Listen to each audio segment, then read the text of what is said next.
بیرکونٹ کی معروف سماجی سیاسی شخصیت بنارس اخلاق ملن نثار اور باوقار، جس نے اپنے خاندان کو متحد اور باہمی مشاورت کے بعد اپنے ڈیرے پر زاہد چند زیب خان اور شہزادہ گشتاسف خان کی حمایت میں ایک بڑا جلسہ منعقد کرایا، اور وہی جو جلسہ تھا زاہد چند زیب خان اور گشتاسف خان کی کامیابی میں سنگ میل ثابت ہوا۔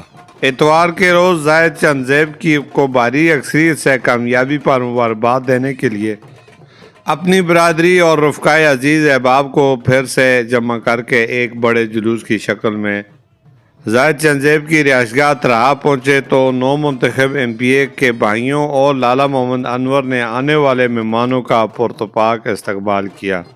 ان کے گلے میں پھولوں کے ہار ڈالے اور پنڈال تک لایا گیا، جہاں پر مختلف مقررین نے اپنے اپنے انداز میں انتخابات کی کامیابی پر نو منتخب ایم پی اے کو مبارکبادیں دی، اور لالا انور نے اس موقع پر خطاب کرتے ہوئے کہا کہ ہم پکھل اور تناول عوام کے بہت شکر گزار ہیں کہ جنہوں نے اپنے قیمتی ووٹ کی طاقت سے ہمیں منتخب کیا۔ ہم یقین دلاتے ہیں کہ پینے کا صاف پانی، بجلی کے فروغ سمیت صحت کے میدان میں کامیابی حاصل کر کے دم لیں گے۔ زاہد چند زیب خان نے الیکشن 2018 میں چند سو ووٹوں سے مخالفین نے ہروا دیا تھا، باوجود اس کے کروڑوں روپے کے منصوبے حلقے میں مکمل کیے۔ اب تو اللہ تعالیٰ کا فضل ہے، حلقے کے عوام کی محرومیوں کا ازالہ ہوگا، خاص کر بے روزگار پڑھے لکھے نوجوانوں کو روزگار کے مواقع فراہم کیے جائیں گے۔ اس موقع پر بنارس خان نے اپنی برادری سمیت تمام آنے والے مہمانوں اور ان کا ساتھ دینے والے دوست احباب کا شکریہ ادا کیا، اور کہا کہ ہم میں یہ سب برادریاں جو ہیں ایک گلدستہ ہیں، اور ان سب کی مدد و تعاون سے زاہد چند زیب خان کو کامیابی ملی۔ انہوں نے یقین دلایا کہ ہم سب کو ساتھ لے کر چلیں گے، سب کی بات کو سنیں گے اور سب کے مسائل حل ہوں گے۔ اس موقع پر ڈاکٹر عتیق خان نے کہا کہ ہم سب بھائی بھائی ہیں، اور بنارس خان کی کاوشیں آج تمام دھڑے اور برادری اور لوگ احباب سب اکٹھے ہو گئے۔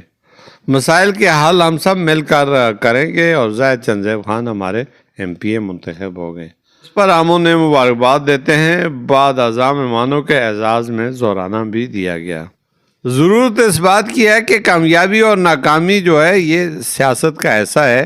زاہد چند زیب خان نے ہمت نہیں ہاری اور الیکشن 2018 میں ہارنے کے باوجود جدوجہد کو جاری رکھا، عوام کی خدمت کو جاری رکھا، اور آج ان کو بھاری اکثریت سے کامیابی ملی۔ اب وہ تجدید عہد کرتے ہیں کہ میں کامیاب تو ہو گیا ہوں، اب مجھ پر بہت بڑی ذمہ داری عائد ہوتی ہے۔ جنہوں نے ووٹ دیے یا نہیں دیے، ان سب کو میں ساتھ لے کر چلوں گا، اور سب کے مسائل یکساں حل ہوں گے، ایسا کہنا تھا زاہد چند زیب خان کا۔ اب 5 سال بعد عوام پھر احتساب کریں گے ووٹ کی پرچی سے کہ کیا انہوں نے کھویا اور کیا پایا، اور اپنے وعدوں پر کتنے کام رہے۔ کیمرہ ٹیم کے ساتھ میر عبدالگلزار، DMM نیوز، مانسہرہ۔